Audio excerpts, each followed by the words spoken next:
With greetings again, dear students, we continue the discussion on The Merchant of Venice, the light of good deeds.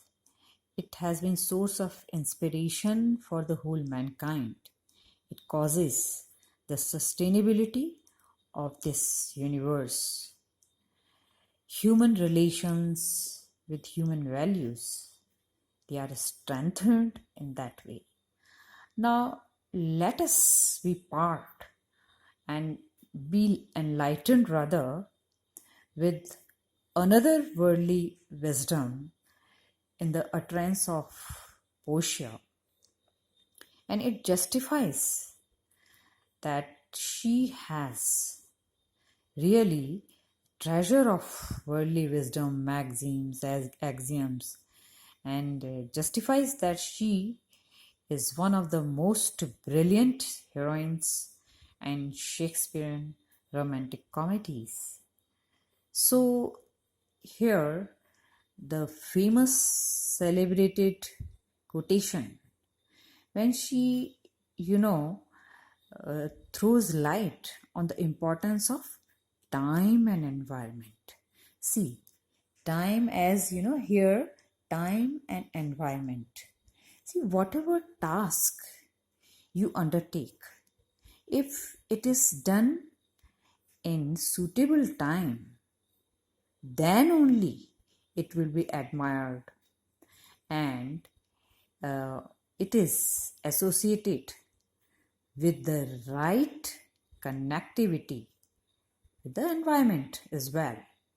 Now, these lines, how many things, this is what exactly her utterance, things by season seasoned are to their right praise and the true perfection. Now, it is also important, mind you, from the point of view of explanation, from the point of view of examination. Now, the things by seasons, whatever things you undertake or you happen to see, season means according to time and environment. If it is suitable, see the season in the time, suitable time, if it is done in that to their right praise, and then only it receives appropriate admiration and true perfection, and then it also attain the perfection, the capability and competence, proficiency in that task. So, see the connectivity between time and environment and the task. So, this is, I think, the pearl, one of the important pearls from the worldly wisdom. And now, here it is in the reference of the music when she with Nerissa, she listens to the music and it was being played during night and in the atmosphere absolutely calm and quiet, so it is admired, appreciated by everybody.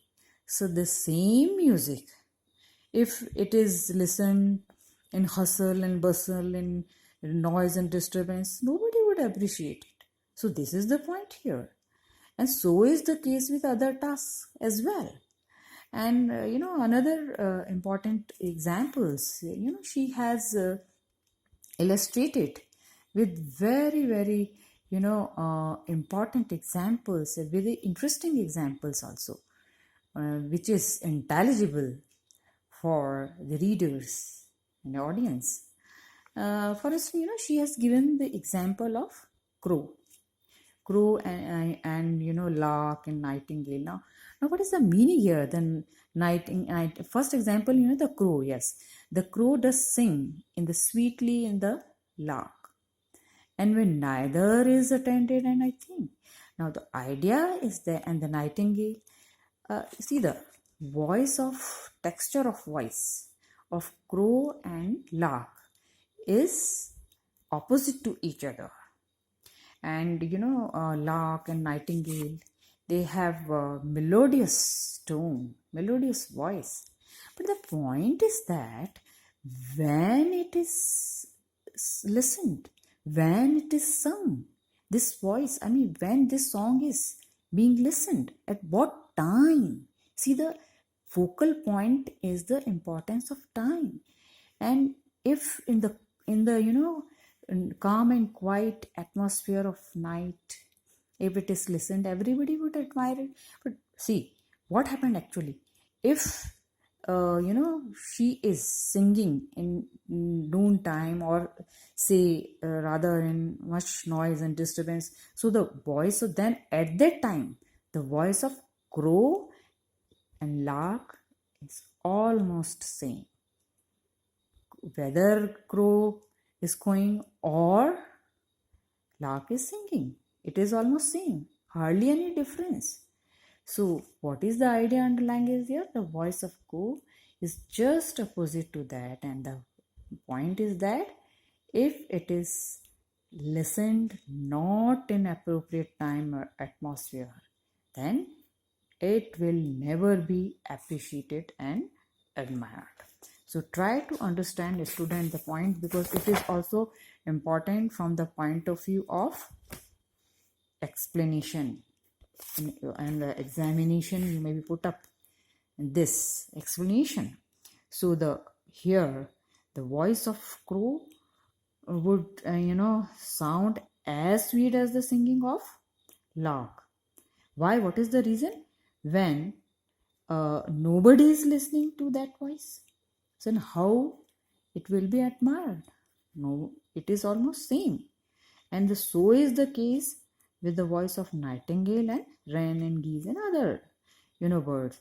So here the focal point is that time and environment. And see, it is applicable to any other task. If you want to do some important task, but time is not suitable and it is not according to the environment, then nobody will admire it and it will not attain the perfection. So see, this is another important pearl from the treasure of worldly wisdoms, and it is always source of inspiration for the generations after generation, for the posterity also. Here the point is that when we talk about the treasure of worldly wisdom, see, when you write any article or say in any essay, you can quote certain line, and from that point of view, and for it must have an everlasting impact on the mindset of all the people, of the readers and audience. So that's why students, mind you, when you read these kind of maxims full of worldly wisdom, you should be very attentive because it is beneficial to you. Now here, see, have a look of this important point. Now see the time and environment, and see, if you write a note on that, how would you explain? So always switch on your mind from that point of view also. If if you are supposed to write in examination, or even from the point of view of any effective written expression, from that point of view it is important. And first, the point that we discussed earlier, do you remember, of the light of sustainability of the world, the light, and is shining in the form of good deeds. So this was the first point. Okay, so fine. And then another point is significance of appropriate time and environment. So, and this is both these points, they are interconnected with each other. And if you want to attain really success, if you want to gain success, achieve success in your life and attain there to perfection, so what is important for that? By the virtue of appropriateness of time and environment. So these lines are very important. Mind you should be very particular about. And now here the point I would like to focus that now Shakespeare, he has got mastery over his theatrical skills, and very tactfully he has designed and decorated the canvas of his comedy. And see the through the worldly wisdom on the one hand, and through the presentation of famous scenes, and then we have these important events. Now, after having this presentation of worldly wisdom, Shakespeare, he invites his audience to the world of hilarious laughter, and with comical canvas in the form of ring episode. Yes, just have a look at this important points. And here, it is also, source of positive energy when we talk about both. I mean, this is, one point is integrated with each other. I mean, this with other, and which is the, here it is strengthened. How it is strengthened? If you gain positive energy through such dialogues, magazines, and so you enjoy when you read it. It's not just a mechanical activity. So whenever you read it, you just study it by heart. Now, so far as development of plot is concerned, students, mind you, I would like to uh, highlight the point. When we talk about that Shakespeare, now he has, especially invited his audience, readers, to the world of comedy. And see, as we are almost towards the completion, the final part of this drama. So just have a look at the development of plot here. And we discussed this light of virtues and all that. Now come to the point, comical and humorous. Because in examination, this is one of the important questions, that is romantic comedy. And when you talk about romantic comedy, the focus is on comical impact. See, this is comical impact. Okay, so point wise you can have better understanding of this final scene, because scenes, Shakespearean dramas, comedies, they have become famous because of plot construction, characterization, and theme, as we have discussed earlier, and we will discuss in detail also. So now see that here comical irony, the idea of comical irony is also very important. And it begins with the discussion on the quarrel. Yes, this is the quarrel. It is called not in a way quarrel, it is a comical quarrel rather, and comical humorous quarrel between Nerissa and Crescenio. So when we talk about the world of hilarious laughter, here is the point. Here is the ring episode, and see it is the final part of and Shakespeare with his remarkable dramatic skills, and deliberately and tactfully he has summed up this comedy with the ring episode. And it begins first with the worldly wisdom, okay, fine, and then we have the quarrel, comical quarrel. And when what kind of this quarrel? In which Nerissa and Greciano, Nerissa, she puts up the question about the ring, and it is connected with the trial scene. And we have discussed these in much detail, and you have better idea about that that Nerissa at the time in disguise of, yes, judge's clerk. So it must be, concept should be clear to you. Now Portia also, she also very wittily pretends, and Nerissa, and why, what is the reason of this comical irony? Disguise, yes, disguise in trial scene. So this is Shakespeare very beautifully sums up this famous celebrated comedy. And now what was inscribed on the ring? Yes. You love me and leave me not. And therefore, Nerissa, she demands, where is your ring?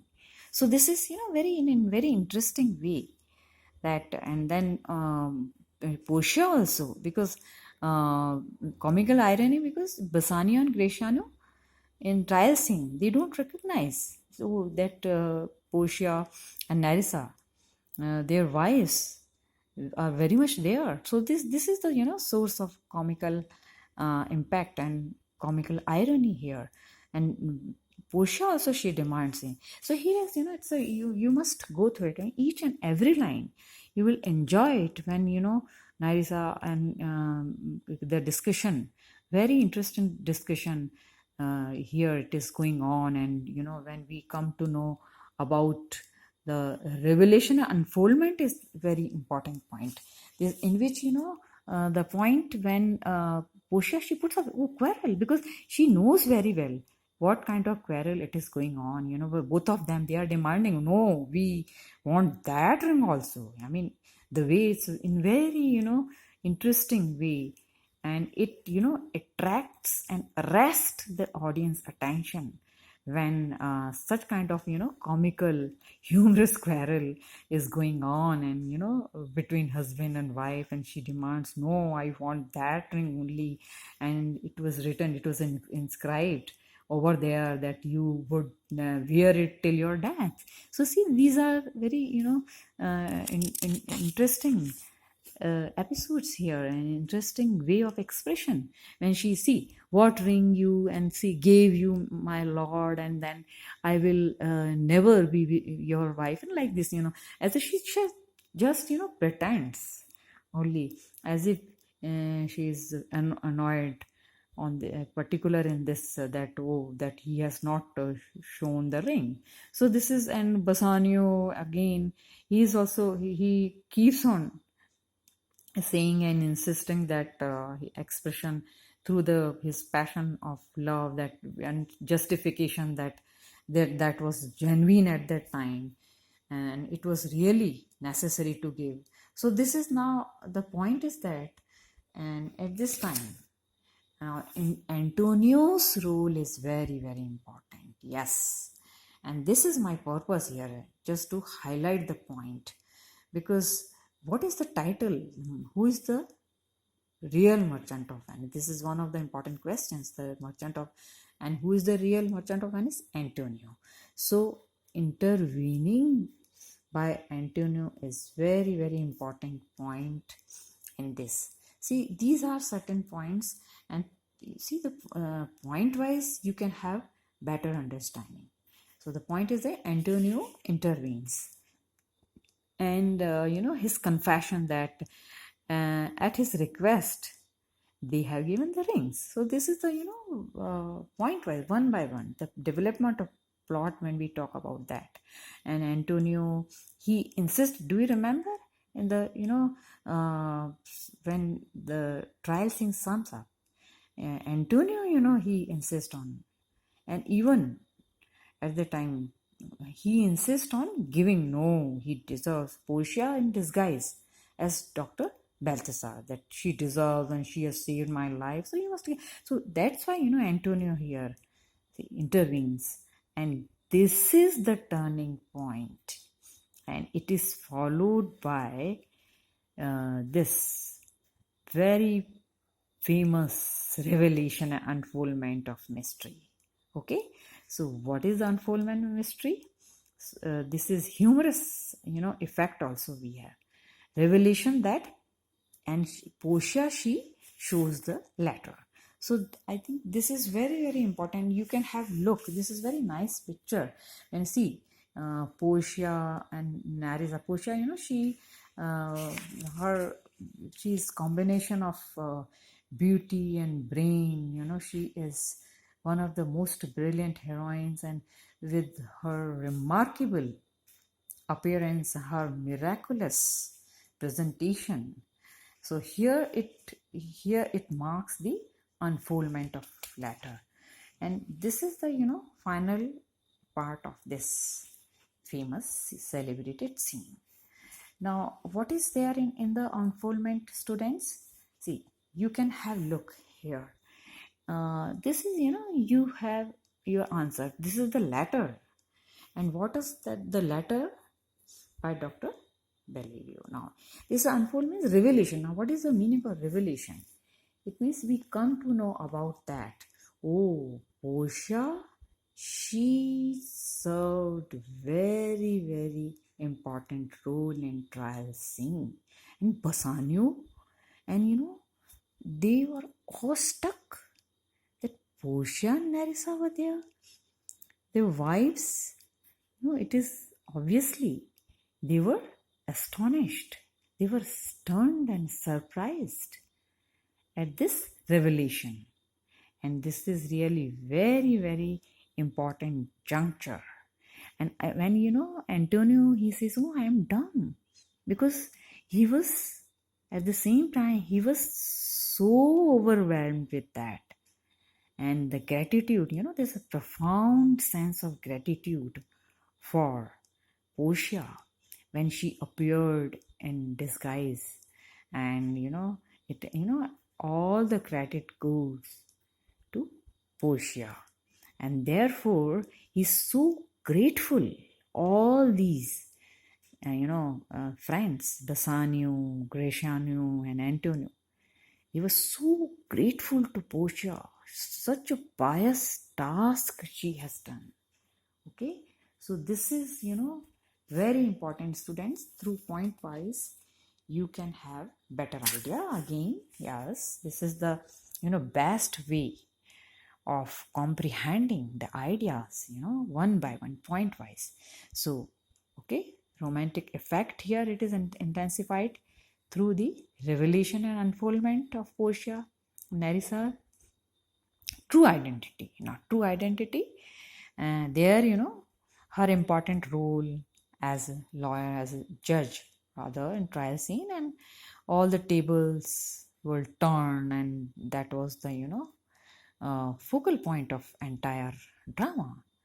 And and she shows the important letter from Valerio. Okay, so this must be clear. Concept should be clear, because we are almost towards the completion of this famous celebrated romantic comedy. This is the conclusion. So the conclusion is very important. Unfoldment and revelation. Now, unfoldment means you all these characters, they come to know about the true identity, about the important events taken place in trial scene, and the connectivity between these events. And therefore, this is the do you remember when Portia and Narissa, they told that they went for the point of view of meditation, and for some spiritual upliftment, and some prayers, and this was the reason, intimated by them. So Portia unfolds the treasure of good news also. This is the final part of this play, in which we have shower of, say, good news, shower of positivism. And we come to know that Antonio, who has also secured and regained his wealth, and it is reminiscent. That's why I reiterate the importance of say, relativity, connectivity among all the events and incidents. And in the opening scene, it begins with the sad note and the paradox, and now we come to know what is the significance of, what is the justification of that. Because Shakespeare, through this play, he tends to justify the point that even if there is some sadness, even some predicament, problem, riddle in human life, but if the person is noble, kind-hearted, hardworking, diligent, and pure-hearted, all the riddles and problems are solved. Okay, and happiness, justice will be established in the world. So Portia, becomes the source of happiness. See, these are certain points, students. Mind you, you have a look, because it is very, very important for you. It is a must to know these points and become the source of happiness for all the characters. All the characters. Who are these characters, students? Yes, and her miraculous magical impact over there. These characters are Antonio, Bassanio, Gratiano. I mean, all these good characters. And see the point here, underline the point. Summing up of this famous romantic comedy, see the final note in which, though Shakespeare, he sums up this play with Gratiano's, say, expression that he would always keep the ring forever. This was a comical effect we have, just to, radiate the positivity and some kind of happiness and joy in this atmosphere. So this that kind, energizing people with humor and all that. But see, this is the final note. Yes. And what is the final note? We have, symbolical significance of mourning in Portia's utterance. So, dear students, you should be very particular about the final note or final scene of this famous act, which is the conclusion. It is almost morning. You see, the entire night they were having discussion on different issues. In the beginning, we have shower of worldly wisdom, be it say the light of good deeds, or say the importance of time and environment, in which Portia, she pours out her innermost feeling, and which reflects her genius, intelligence, and brilliance. When you write Portia's character, these points are very important. And when you quote certain lines, you will definitely gain good marks in examination. So see, this is the summing up is very important. It is almost morning. So come to this, yes, the final part of this. It is almost morning. Now, morning, symbolical significance of dawn, DAW, dawn time. It is ray of hope, and it is important from the point of view of love, happiness. Morning time, symbolically, with sunlight, we have, ray of sun, and it signifies joy, jubilance, happiness, peace in the world. And see, all the human relations are strengthened because of human values. And what kind of values? Values of true friendship, and we have values of faith and love, and generosity, benevolence. And people, they have full faith and justice. So the purpose is the establishment of justice in the world. So the play sums up with mirth and laughter on the one hand, and love, peace, and happiness in not only in Venice and Belmont, but in the whole world. So Shakespeare, thus, he wants to convey the message to the whole world that through these, famous romantic comedies, be it Comedy of Errors, or Much Ado About Nothing, or As You Like It, Love's Labour Lost, or we have famous romantic comedy like Tempest and Twelfth Night. In all these romantic comedies, the purpose is to strengthen human relations, and human relations They are integrated with the faith, integrated with their passion for establishment of love, peace, happiness, and harmony in the world. So, students, mind you, when Portia, it is almost morning. So, it is not just, the point that the time of morning, or it is as if we have here symbolical significance of morning for the whole world. Morning of faith, love, harmony, happiness, and justice. So, the establishment of justice, love, happiness, harmony, and the world. Thank you. All the best.